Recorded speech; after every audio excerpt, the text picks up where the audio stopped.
जुड़ाली हमरा चरा के छाव में लागल होई घाम है बलम जुड़ाली हमरा चरा के छाव में।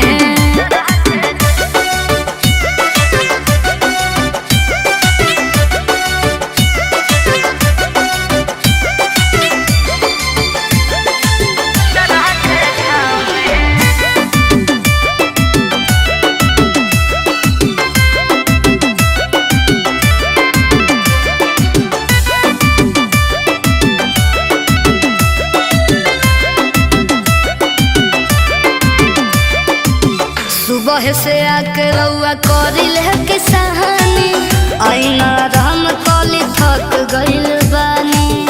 आई बैठी सुना कितना करे लुके रे हमारे धनी खुद से ज्यादा तू करे लु प्यारे धनी।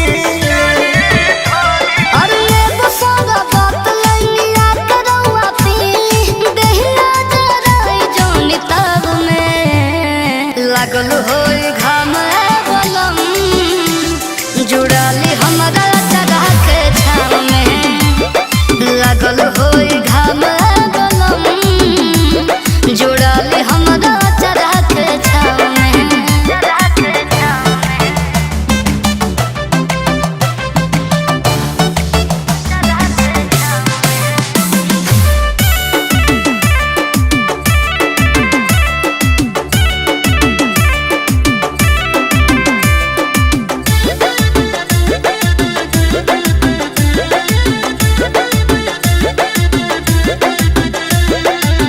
छोड़ी न काम काज कल कल राजा सतुआ चटनिया खाई बना के लोहिनी ताजा लिखाली।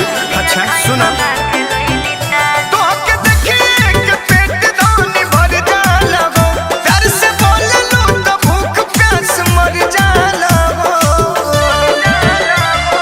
पवन सारा भैंस सैया चलिया बघारे दर्द उठत होई पाँव में लागल होई घाम है बलम जुड़ाली हमरा चरा के छाव में लागल होई घाम